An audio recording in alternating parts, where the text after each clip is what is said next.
जीपीएसचं प्रमाण खूप वाढलं. पुण्यात शहरात 200च्या आसपास आकडेवारी गेलेली आहे. जीपीएसच्या मागची नेमकी कारणे काय आहेत? जीपीएस एक लक्षात घ्या, जीपीएस हा कुठल्याही जंतूपासून म्हणजे बॅक्टेरिया किंवा व्हायरस पासून होत नाही.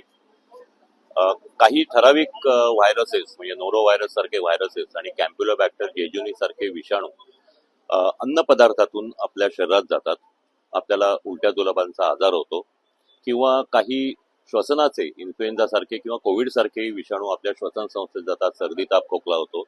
हे आजार आपल्या प्रतिकार शक्तीने बरे होतात आणि हे बरे होत असताना आपल्या शरीरातली जी प्रतिकार प्रणाली आहे, इम्युन सिस्टीम आहे, त्याच्यामध्ये काही बदल घडतात आणि हे बदल जे असतात ते बदल घडल्यानंतर ही प्रतिकार शक्ती जी असते ती आपल्याला शरीरामध्ये जे बाहेरच्या गोष्टी येतात त्यांच्यावर हल्ला करत असते, त्याऐवजी ते आपल्याच शरीरावर हल्ला करत असते आणि या प्रकरणामध्ये आपली प्रतिकार प्रणाली ही आपल्या मेंदूवर किंवा मज्जासंस्थेवर हल्ला करते आणि ती वीक करायला लागते.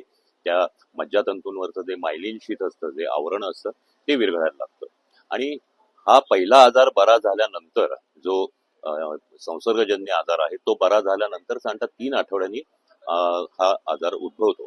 आणि असंही नाही की झालेल्या प्रत्येक व्यक्तीला तो होईलच असं नाही, 100तल्या एखाद्या व्यक्तीला होतो. म्हणजे आता आपण जे सध्या ऐकतोय किंवा जे काही दिसून येत आहे त्याप्रमाणे दूषित पाणी, दूषित अन्न किंवा दूषित मांसाहार याच्यामधून जे काही ज्यांना उलट्या जुलाब होतात त्यामधल्या काही जणांना जीपीएसची लागण होतीये.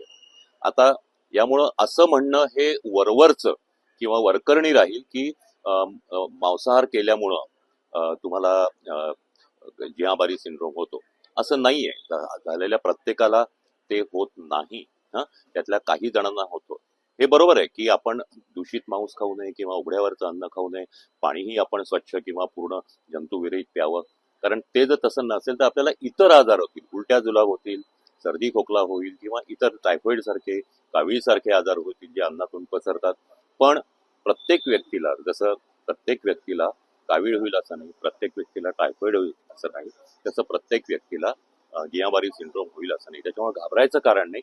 पण हे मात्र लक्षात घ्या की अन्न पदार्थ केवळ जियाबारी सिंड्रोम होऊ नये म्हणून नाही, तर शरीराला इतर आजार होऊ नये म्हणून शिजवलेलं मांस खावं, उघड्यावरचं अन्न खाऊ नये आणि पाणी सुद्धा फिल्टर जरी असलं तरी पूर्णपणे स्वच्छ आहे याची खात्री करून उकळून गाळूनच वापरावं. कारण हे जे विषाणू आहेत किंवा हे जे बॅक्टेरिया आहेत हे 40 अंशाच्या पुढं जिवंत राहत नाही. आपण ज्यावेळेला अन्न शिजवतो किंवा पाणी उकळतो त्यावेळेला ते साधारणतः 100 डिग्रीपर्यंत उकळतो. वाफेवर शिजवलेलं जे अन्न असतं ते 600 डिग्रीपर्यंत हे असतं. त्याच्यामध्ये कुठलेही जीवाणू विषाणू शिल्लक राहत नाहीत. सर, एक प्रश्न असेल की अजित पवार पण काल बोलताना असं म्हणाले की कोंबड्यांमुळे हा रोग होतो, तर खरंच कोंबड्यांमुळे होऊ शकतो का हा जीपीएस? म्हणजे त्याची शक्यता किती? मी आता हेच सांगितलं की कोंबड्यांमध्ये जर हा जीवाणू असेल कॅम्प्युलोबॅक्टर जेजुनी तरच होईल. हा प्रत्येकाला, प्रत्येक कोंबडी खाणाऱ्याला होणार नाही. दुसरी गोष्ट अशी आहे की कोंबडी किंवा कोंबडीचं मांस जे आहे ते आपण शिजवूनच खाल्लं पाहिजे, किंबहुना आपण ते शिजवलेलंच खातो. कच्चं मांस खाण्याची पद्धत आपल्याकडे नाही. त्याच्यामुळे हे म्हणणं वरकरणी ठरेल की तुम्ही कोंबड्या खाऊ नका किंवा कोंबडीतूनच पसरतो. हा पाण्यातून पसरतो हेही सिद्ध झालेलं आहे, दूषित अन्नातून पसरतो हेही सिद्ध झालेलं आहे. हा बॅक्टेरिया, हा जीवाणू जिथं जिथं असेल तिथून आपल्या शरीरामध्ये काही संसर्ग होईल.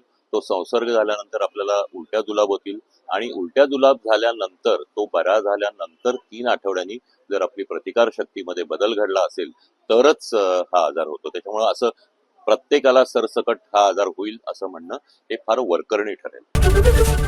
एबीपी माझा, उघडा डोळे बघा नीट.